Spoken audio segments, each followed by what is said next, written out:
So welcome on here to the best viewpoint in all of Marseille. Like, look at how clear the water is right there.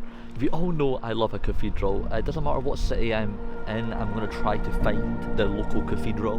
Hello everyone and welcome on back here to a rainy Montpellier. Howdy guys, I am Lewis, you are watching Lost in Travel and this is the next episode in my Interrailing adventure around Europe. Previously on Lost in Travel. So far, we have been making our way around France, not only seeing the main landmarks, but also enjoying the authentic French atmosphere as well. From eating croissants in Paris to sipping wine in Bordeaux, it is fair to say that I am getting used to life in France. This won't be stopping today. Coming up, I will spend an entire week in the charming, peaceful and posh French Riviera, starting in Montpellier, before making our way to Marseille, visit a national park whilst there. So I'm out here at the Calanques National Park and I can't wait to go hiking with you all. And then afterwards I will have some company as I share some of that southern France sun with my gran and granddad and explore Nice, get a sneak peek into the Cannes Film Festival and take a day trip to country free of this 2-month extravaganza. However, as I make more memories of this trip of a lifetime, not every aspect is going to be bursting with joy. Eventually I'm just going to feel like I can't have the motivation to film everything. Today, I will share a glimpse into the reality of a trip of this magnitude. Alright guys, so last time you saw me, I was in Bordeaux and the weather wasn't too good there either, but we made do with it. We went out and we had a great time and I absolutely love Bordeaux. It was such a fun place to be. So if you haven't checked out that video then guys, please go ahead and check it out because it was a phenomenal one to make. But now I am here in the French Riviera and it does feel like a river because all it's done is rain since I got here. So it's not been the French Riviera vibes I've been expecting to feel. But I am going to show you everything to do here in the French Riviera. I'm here for an entire week, so I'm going to spend my time in Montpellier now. Tomorrow I'm heading away to Marseille and I've also got Nice, Cannes, Monaco and some exciting guests coming in this video as well. So please keep on watching to see what's going to be happening and hopefully to see if the weather will pick up a bit. Because right now we've got a rainy Montpellier, but if I want to see anything in the city I still have to just go out and just put up with the weather. I'm Scottish, I'm used to rain and usually a lot colder than this as well, but I'm just going to put up with it and see what I can see and hopefully switch itself off and we can actually have some good time out in the sun like you're meant to in the French Riviera. Only time will tell. So the sun has finally broke out here in Montpellier, so I took the time to fly the drone, see the city from the skies, and I was already obsessed with walking around in this city. The streets are so pretty, so elegant and historic. The history and the ancient architecture here in Montpellier took it to a whole new level when I took it to above, and it was a fabulous fly and I really enjoyed it. So thank God the weather got really good because now it's actually gave me a reason to want to go and explore more because now I've seen all of the different alleyways that I can be walking up and down right now. So now it's about me trying to go find them. But so far so good. Montpellier is a great introduction to me for the French Riviera. Hopefully the rain can stay off for a bit to allow me to run back and forth along all these quaint alleyways and get many shots. Let's begin trying to do that, I guess. Like a lifeboat when you're lost at sea, I will carry you when it's hard to breathe. Should your eyes grow tired but you can't sleep,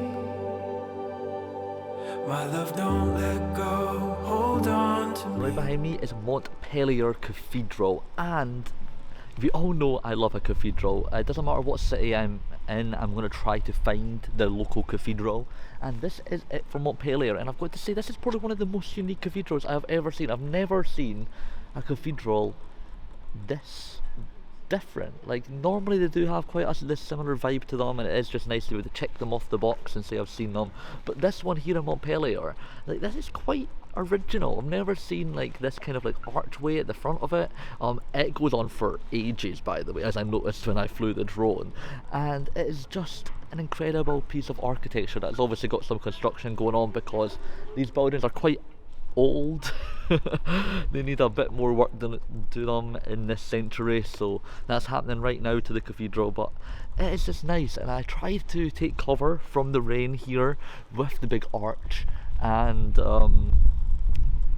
the rain was still sweeping in, the wind was just blowing it in, so that was quite unfortunate for me. But right round the corner from this cathedral, there is a kebab place called Yüksel Kebab Berliner.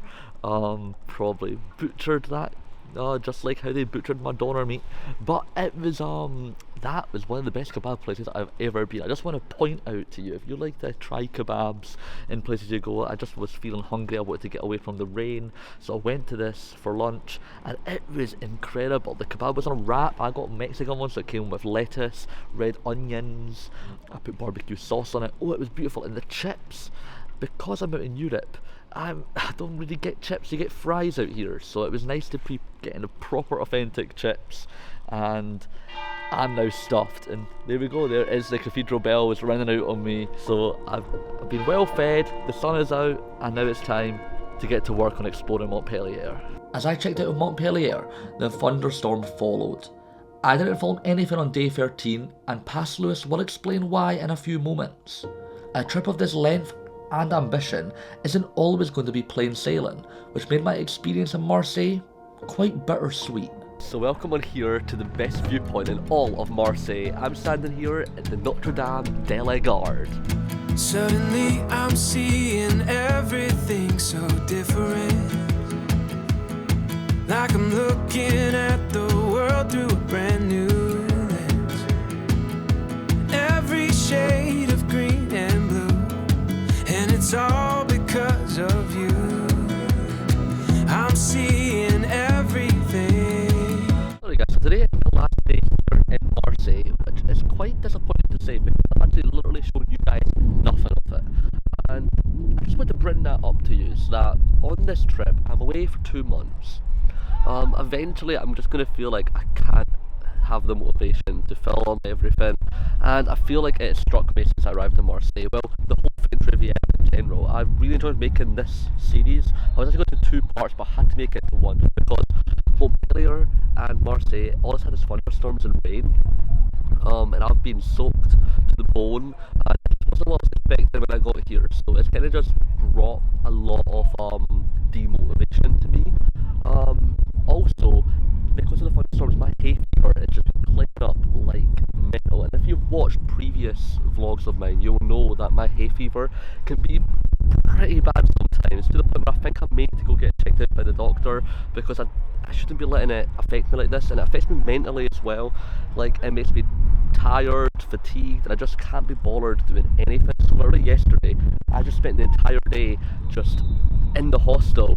I watched Eurovision, which was nice, but it's been a tough little while, and it's been a bit homesick because of that, which I know is bound to happen being away from home for 2 months. But I love travelling, I love being out here, and I woke up today feeling a tiny bit better, so I am out here. But it's taking me a bit overwhelming, so I'm going to take you something a bit differently. And welcome on here guys to the Calanques National Park. Like I said, I was getting quite overwhelmed with the city feel. Marseille is a beautiful city, but I think I've just done quite a lot of cities in quite a strict few days. So I wanted to get out and see nature for a bit. So I'm out here at the Calanques National Park, and I can't wait to go hiking with you all. And already I've only walked into the park. Barely anyone is doing this at the same time as me, so I feel quite refreshed. I feel like I'm lost in my own thoughts a bit. It's like when I was back at Mont Saint Michel. I was able just to walk around and feel like I wasn't getting a bit overwhelmed with how busy it is, because I'm just here lost in nature, lost in travel, and enjoying life. So let's see how much of this hike I can do, and begin getting these legs working. Look at the way they go, look at the way they go, look at the way they go, making it up as they go, making it up as they go, living their life on the run, couple of kids on the run. Look at the way they go, look at the way they go. Oh guys, what a beautiful day for a hike. Like, look at the view right now. I couldn't choose a better day here in the French Riviera to come and see the Calanques National Park. And I want to tell you how to get there, or at least how I got here. So I got the train, to Cassis from Marseille St. Charles, and then I walked, and it's some distance, it's about maybe an hour and a half, but I walked to Cassis, got myself some ice cream, wandered around the town a bit, and now I'm fully on the hike, and it is perfect. You don't need to hike very far down the Calanques, so it's quite steep there. You don't have to walk much far down here to get to some superb views. Like, look at how clear the water is right there. Wow, it feels like I've entered another world. It's just crazy to me how literally last week I was in Paris at the top of France, and now I'm living it up in the French Riviera right in the bottom, and it feels like a proper summer's day today, and it's perfect. I literally can't wait to spend several more days in this region because it's such a nice area just to chill. And now that I'm starting to feel a bit better, and the hay fever's kind of disappearing, I'm definitely feeling more like myself again, and I'm appreciating where I am, and it's great. A day out in nature was just the reset I required. I was on the brink of burnout. My hay fever was going into a frenzy, and I was at the point of this trip where it was feeling like much more than just a holiday. The reality of this endeavour was kicking in. So what is the best method to counter homesickness? Having a part of my home come join me. It was perfectly timed that I would meet my gran and granddad in Nice for the next section of my journey around the French Riviera. To help build my motivation, I kept my camera down as much as possible and just focused on taking in this beautiful region of France with two people I care about dearly. Nice was a perfect hub to share all of the details of what I've been up to in the last few weeks, even though I've pretty much heard about all in my newsletter, which you can sign up to by clicking the link in the description. The choice of making your life public, I guess. After relaxing in Nice, we went for a nosy stroll in Cannes a few hours before the opening night of the 2023 Cannes Film Festival. This is a private event, but it was wonderful to see the red carpet rolled out. Also, a note for anyone wanting to catch a glimpse of celebrities at this event: don't turn up super early. Cannes is a charming town, but there isn't much there. We did end up returning to Nice, and then missed out on seeing Johnny Depp. I was literally at that exact spot a few hours prior, guys. And then on my last day with some company, I ticked off a brand new country, Monaco. This rich place, renowned for the Grand Prix, is in the most densely populated country in the world and one of the smallest in all of Europe. They have escalators instead of steps, and the locals commute to work in Ferraris. This was the week before the Grand Prix, so we got to see a lot of it getting set up and taking the extraordinary atmosphere of this unique place. I already can't wait to do a more in-depth exploration one day. However, for now, I bid farewell to my grandparents and embarked onwards to the next country of this Interrailing adventure. At least for the next episode. I am back in Italy. Why can't we be friends? It was so much easier before we got our feelings hurt, and I can't pretend that it's easy.